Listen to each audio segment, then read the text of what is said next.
सासू माँ सब्जियाँ अच्छी खरीदती हैं।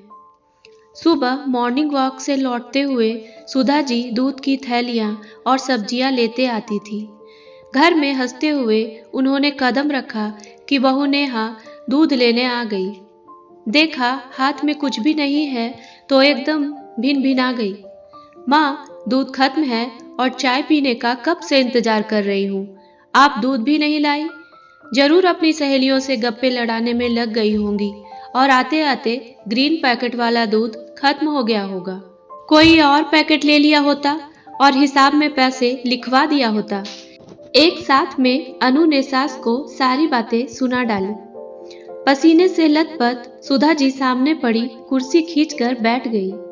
सांसें तेज तेज चल रही थी। घुटनों में दर्द के कारण उन्होंने घुटनों को पकड़ रखा था, लेकिन किसी का भी उनकी तकलीफों पर ध्यान नहीं गया।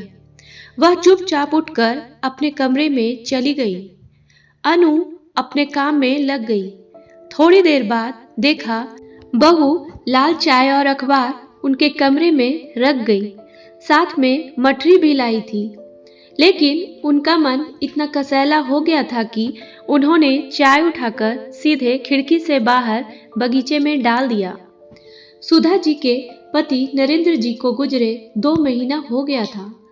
तब से उन्होंने अपने चारों तरफ एक चुप्पी का आवरण बना लिया था, जिसने जो दिया खा लिया, जो मिला पहन लिया और कमरे में पड़े रहना। उन्होंने यही अपनी दिनचर्या बना ली थी। नरेंद्र जी के समय से ही दोनों पति पत्नी नियम से सुबह टहलने जाते और इसी क्रम में उनके काफी मित्र बन गए थे। सुबह ताजी हवा में टहलना और सबके साथ जोरदार ठहाके लगाकर उनके अंदर पूरे दिन के लिए सकारात्मकता आ जाती थी। आते वक्त घर के लिए ताजी फल सब्जियां और दूध की थैली लेते आते थे। आज पार्क में सुधा जी की सहेली रत्ना जी मिली तो उन्हें बदली हुई सुधा को देख बहुत दुख हुआ। वह उन्हें अपने घर ले आई। दोनों का मायका एक ही शहर में है और उनमें काफी पुरानी गहरी दोस्ती है। दोनों अपना सुख दुख एक दूसरे से शेयर करती हैं। घर आकर उन्होंने सुधा जी को नाश्ते के लिए बैठाया। सुधा, इतनी परेशान क्यों हो? नरेंद्र भाई तो अब वापस आएंगे नहीं, लेकिन वह जहां भी होंगे तुम्हें इस हाल में देखकर बहुत दुखी हो रहे होंगे। अच्छा, एक बात बताओ, अनु और दिनेश तुम्हारे साथ अच्छा व्यवहार नहीं करते क्या? अगर ऐसा है तो मैं और अजय जी उनसे बात करेंगे। जीजा जी ने यह घर, शहर का प्लॉट और अपनी जमा पूंजी सब तो तुम्हारे नाम ही रखी है।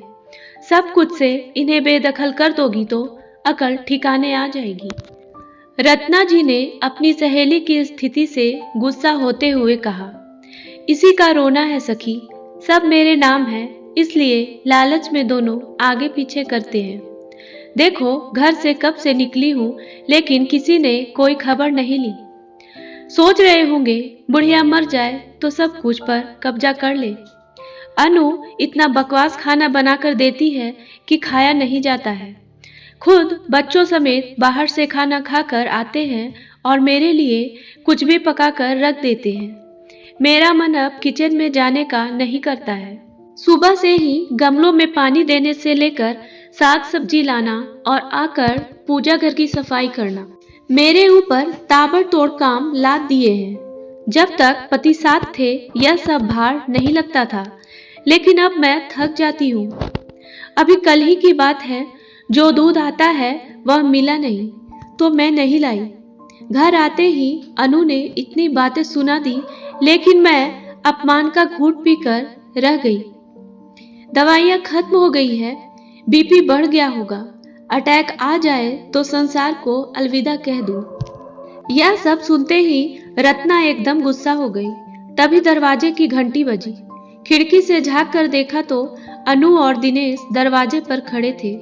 आंटी, माजी सुबह टहलने निकली थी, घर आने में लेट हो रहा है। शायद आपके यहाँ आई होंगी, इसलिए देखने आए हैं। मेरे यहाँ तो नहीं आई, फोन करके देख लो। फोन किया तो देखा घर में ही रिंग हो रहा है। दिनेश बोला। जीजा जी के जाने के बाद तुम लोगों ने सुधा की क्या हालत बना दी है। पता नहीं मेरी सहेली किस हालत में कहाँ भटक रही होगी। आंटी, माजी का बीपी कोलेस्ट्रॉल बढ़ा रहता है। डॉक्टर की सलाह पर उन्हें टहलने भेजते हैं। उनका मन लगा रहे इसलिए उनको छोटे मोटे काम दे रखे हैं। माँ जी को सब्जियों की खरीदारी इसलिए दिया है ताकि वह अपनी पसंद की सब्जियां खरीद लाए। सुबह को अखबार के साथ कड़क चाय पीने की आदत है, इसलिए एक छोटी थैली दूध लाने बोलती हूँ। बाकी का दूध तो दूध वाला दे जाता है। हम लोग तो लाल चाय भी पीते हैं। पापा के जाने के बाद उन्होंने अपने चारों तरफ एक आवरण बना लिया है जिसमें सबका प्रवेश वर्जित कर दिया है। खाने में परहेज के हिसाब से खाने देती हूँ। मन होगा तो खाएंगे, नहीं तो यूं ही रह जाएंगी। कुछ खराब बना हो तो भी कोई शिकायत नहीं, कुछ अच्छे के लिए फरमाइश नहीं। कितनी बार जानबूझकर गलतियां कर जाती हूँ कि मुझे डांटे, लेकिन वह कुछ भी रिएक्ट नहीं करती है। बहुत बार बुरा बर्ताव करके देखा कि शायद गुस्सा करे, लेकिन चुपचाप चली जाएंगी। तरस गई हूँ उनकी झड़की सुनने के लिए, उनसे अपनी कमियां गिनाने के लिए। बच्चों को भी अपने पास नहीं आने देती है। वह भी परेशान है कि दादी को क्या हो गया है। आप उनकी सबसे अच्छी सहेली हैं। इस परिस्थिति से उन्हें निकालने में हमारी मदद करें प्लीज। यह बोल अनु ने हाथ जोड़ लिए। रत्ना तो बड़ी असमंजस में थी। अनु पर विश्वास करे, लेकिन जिस बेचैनी से वह बरामदे में खड़ी सारी बातें कर रही थी, उसकी सच्चाई साफ झलक रही थी। रत्ना ने अनु और दिनेश से उनकी मदद करने का वायदा कर उन्हें विदा कर दिया। अंदर आई तो देखा सुधा फूट फूट कर रोए जा रही थी। उसने बहू की सारी बातें सुन ली थी। देखो बच्चे कितने परेशान हो रहे हैं, चलो तुम्हें घर छोड़ आए। जीजा जी भी पहली वाली सुधा को वापस देखना चाहते हैं। तुम अपने बच्चों के प्यार को उनका स्वार्थ समझने की भूल कर रही हो। अब ज्यादा मीना कुमारी मत बनो, रत्ना ने चुटकी लेते हुए कहा। सुधा के घर पहुंचे तो बेटा बहू बरामदे पर ही खड़े मिले। दिनेश लपक कर पास आया और माँ को सहारा देकर अंदर लाया। अनु, माँ की कड़क चाय और अखबार लाओ। और हाँ, आज के बाद माँ कोई काम नहीं करेंगी। बाजार जाऊंगा तो मैं सब कुछ इकट्ठे लेता आऊंगा, दिनेश ने अनु से कहा। अनु बहू, कल जो मठरी बनाई थी ना चाय के साथ, वह भी ले आना, बहुत अच्छी बनी थी। और हाँ, आज कटहल की सब्जी और पूरी बना लो। रत्ना और जीजा जी को खिलाकर ही भेजेंगे। सुधा जी यह बोलते हुए किचन में चली गई। यह देख तो अनु के चेहरे पर चौड़ी मुस्कान खिल गई।